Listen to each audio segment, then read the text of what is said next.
Yeah, everybody thinks about sketchbooks if they're in the art world and they talk about it a little bit. I don't think many people really understand its value or how many ways it can work for you. In the beginning is just drawing objects, where we're just learning to see the world as simple construction. All that kind of basic 101 stuff, I pack in immediately right into my painting. We're going to do mainly figure here. We want to pay attention to drawing objects in the world so that we can get a catalog of simple shapes that can serve us as we understand how to break down the structure of a nose or an eye in a socket, and in line and seeing what line does for you. Then we can do a tonal sketchbook where we're dealing with the three value systems. Color studies, along with or separate from the value studies. Doing old master studies of how they draw, how they design. We can play with scale, work very, very small, little gem-like renderings. We can work out compositions for future paintings. You know, really every painting, like a lot of stories, is a fantasy. It's a world you're stepping into. So it has so much to offer, and it's just plain fun. So I'm going to do a little series of demos with figure and show you stuff there. And then we'll see how it'll go as long as it goes on that to get my points across. So for now, let's go ahead and get back, and I'm going to look at the figure now. We're going to do that for the rest of the workshop and really focus now with the skills that we've built and the understanding we have and the hopes and dreams that we hold for these things as we work on them. We're going to try and get some good figurative work down on the page. So let's do that. Come on back to my sketchbook here. Okay, so I pulled back to this piece. We're going to do some figure studies like this that have pretty good information there, but not carefully worked out, you know, in terms of all the detail and stuff, indicating things, but a pretty good setup. And these are great studies to do for your paintings and working out color schemes, all that good stuff. So we're going to take this idea, apply it to some figures, and then with the last little bit we have today, or starting tomorrow, we'll do more fuller realized, not necessarily rendered super tight, but taking things farther and building more drawing into the painting. So let's go over here and let me get my rubber bands on so the pages don't move as I'm working on them. And you don't get seasick watching it on camera. All right. So we've got our reference here. I'm going to scoot over a little bit here. And let me do a quick little study here, just to kind of tie our processes together.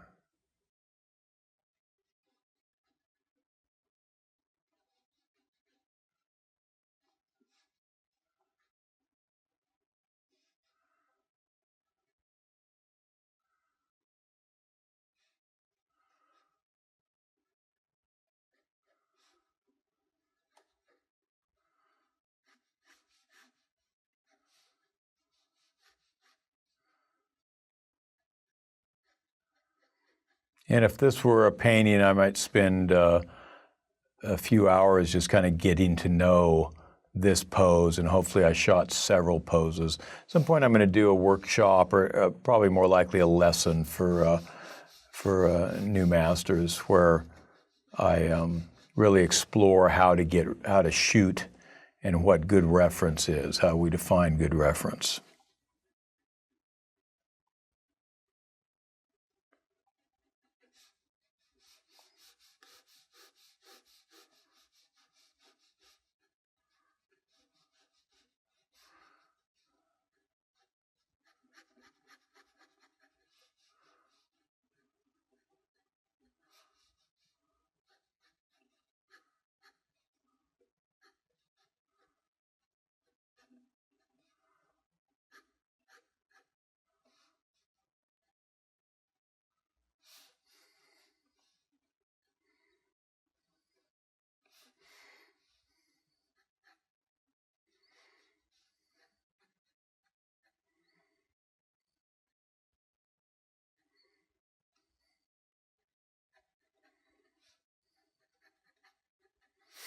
I'll let that arm fade off so I keep that away from my painting area.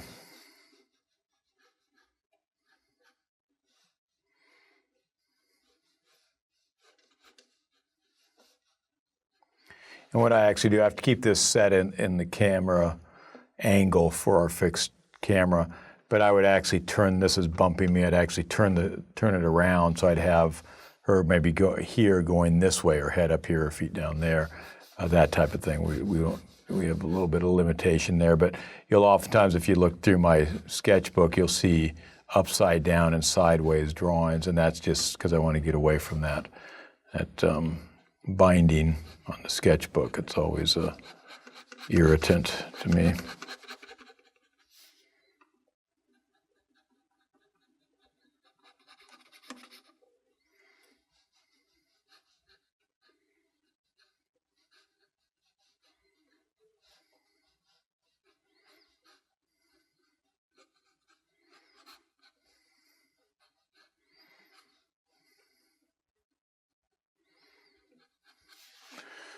All right, so that's maybe our idea there for that fun stuff, fun image, kind of a throwback image.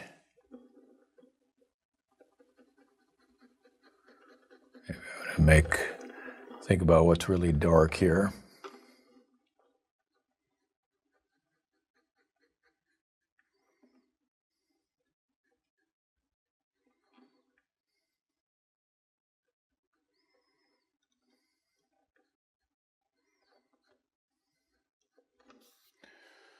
So, okay.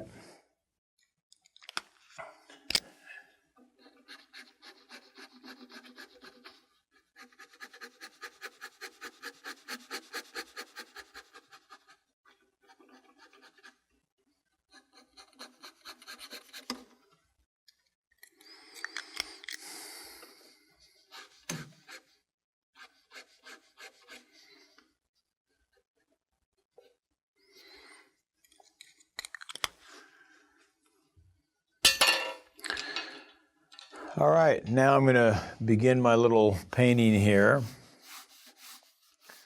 I'll do it more or less the same size. And one of the advantages of the sketchbook is I'll start out here, and then I'll draw the head this big and end up down here, and then I'll just make it bigger. So there's no pressure there in terms of formatting it.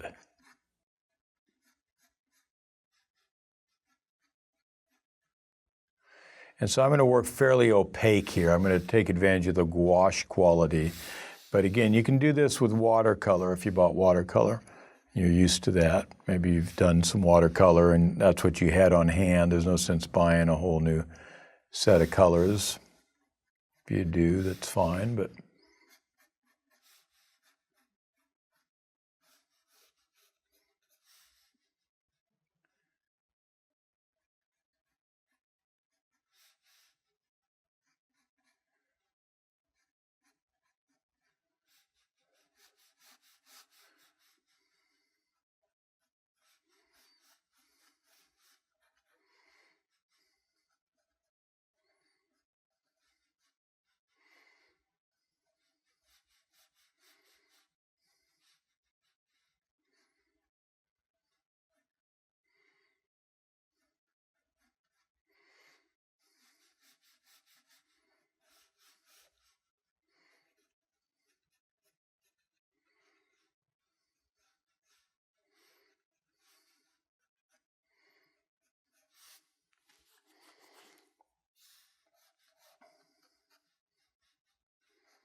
okay, so simple, crude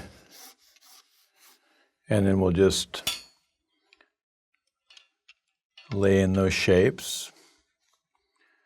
And I could start out real loose and watery. We'll do that for another time. Here I'm going to work fairly opaque and everything, as that other one suggested.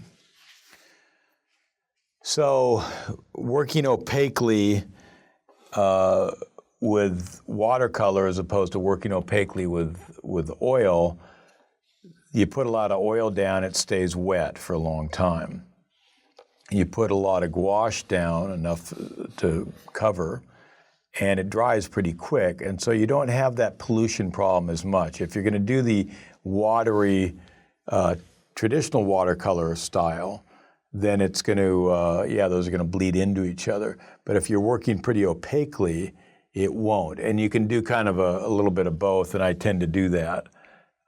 Just like I do in oil paint, in oil paint, I'll tend to make the shadows thinner and things like that. And so let's go ahead and start with the light side.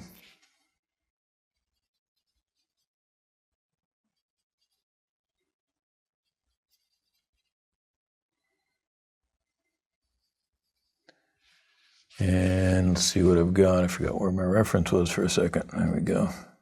I got too many things to look at here.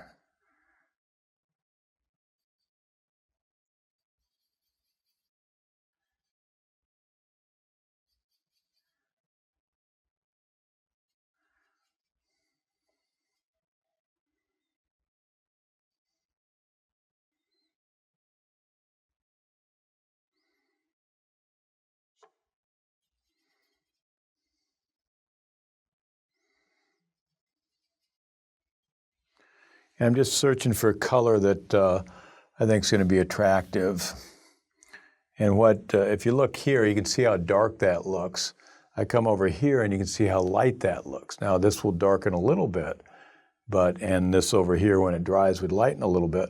But big difference here between the white porcelain and the flesh and the oatmeal paper there. So I want to make sure that I'm creating a scheme that supports the surface that I'm working on and creates that contrast that I hope for. So now that's pretty good. I like that color actually. And look how rich it looks compared to the grayness of the paper. So if that gray paper goes away, I've covered it up, then it's going to look quite different. And of course, this is good. It's already going here. It's going to darken quite a bit.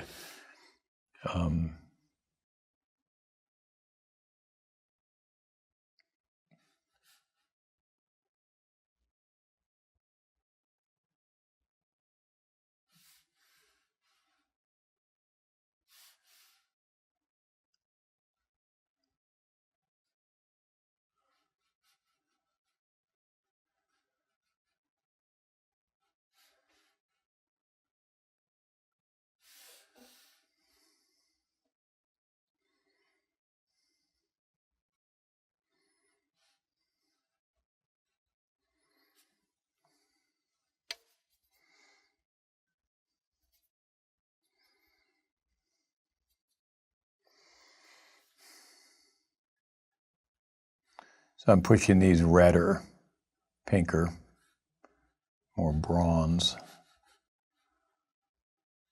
because it's catching glancing light, and also any surface that is smaller on the body will start to usually get darker and redder because that red blood will come to the surface. Now we have kind of a non-background. I've got two blues out here because I put out the ultramarine blue and it was really hard, starting to dry out. So that means it's not going to mix well for an opaque blue if I needed that. So I put out this other blue. It happened to be primary blue, which is more of a true blue, if we can say that. This is more of a red blue. The ultramarine is more of a red blue.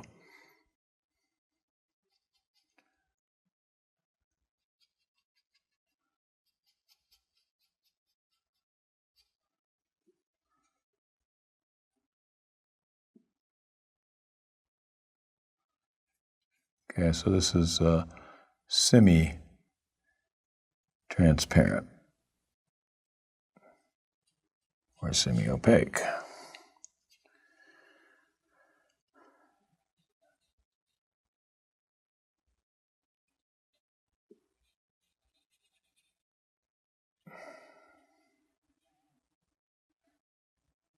Now, since I don't have white canvas, I can be a little bit more, a little less concerned about coverage if I have let a little bit of the background show through as is happening here. I've got that oatmeal paper color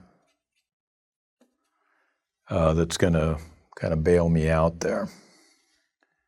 So I don't have white. White destroys the illusion of a environment or mood or atmosphere. So I want to get rid of that pure white most of the time if I'm doing realist work.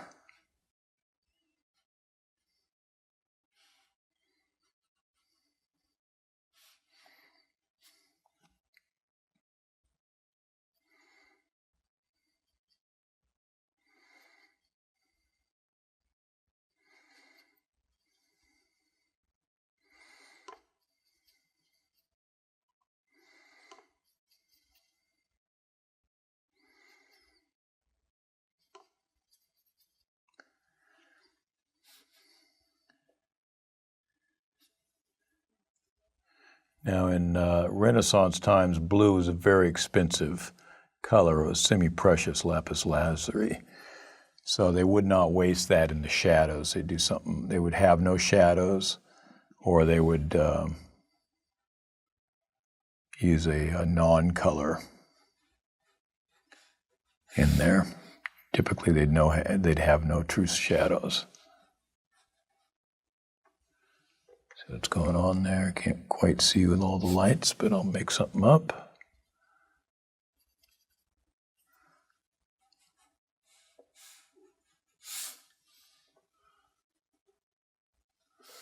Again, I can't quite see what's going on there, but it's okay.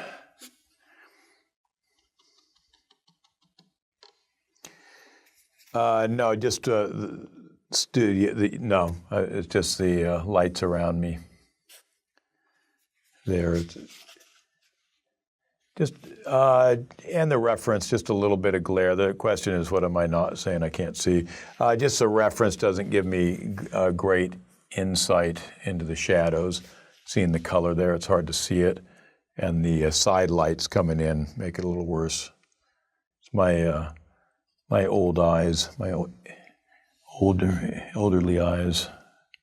Not that elderly, but I'm getting close to needing glasses, and I keep avoiding it.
And since this is so thick, I can come back into it and soften that edge, although it's going to make my light area more translucent. It's not going to be as opaque as it was, so it's going to show up some of the strokes there and some of the imperfections that may or may not turn out okay. Those imperfections might suggest structures on the body that I can build off of, or it may suggest a badly rendered torso.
Okay.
So I'm just trying to pick up in a painterly way that belly button area.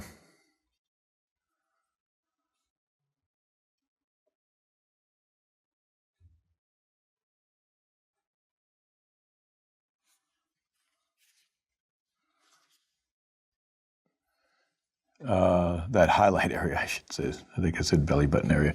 I'm getting lost in my work here, which is a good thing, but it makes me kind of incoherent as I move along through it. So sorry about that if I'm babbling.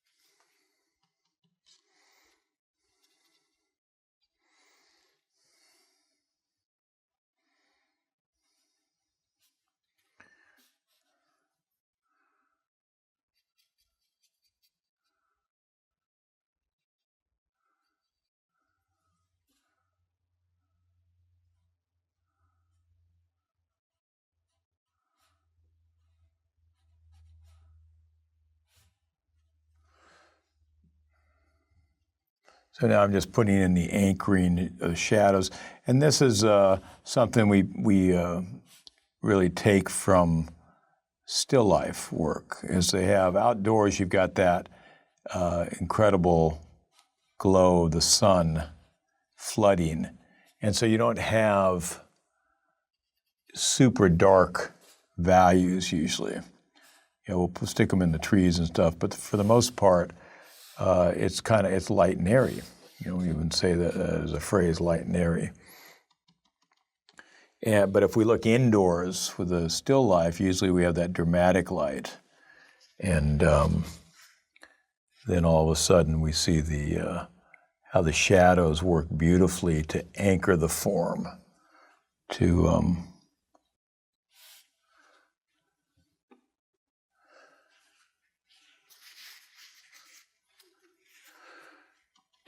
bring it down to earth and ground it. So that's what I'm doing here. I'm putting in these anchors.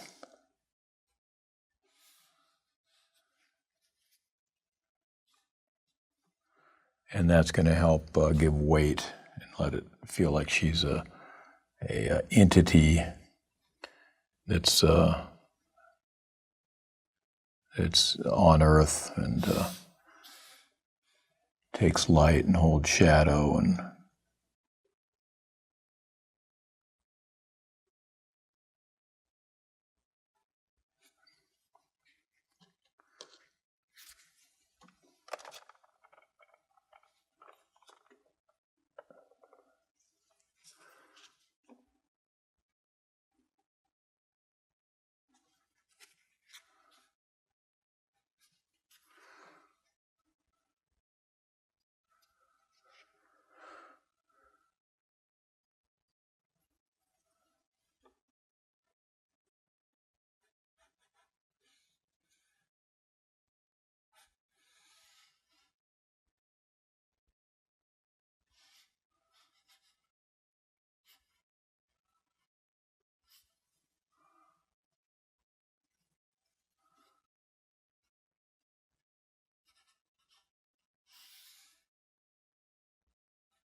after I joined New Masters Academy, it became way easier to just do art every day. When you're able to see the other students that have gone through the Drawing Foundations module and you see how much they improved, it makes you have this fear of missing out. Like, I want to do that too, and I want to see how much I'm going to improve.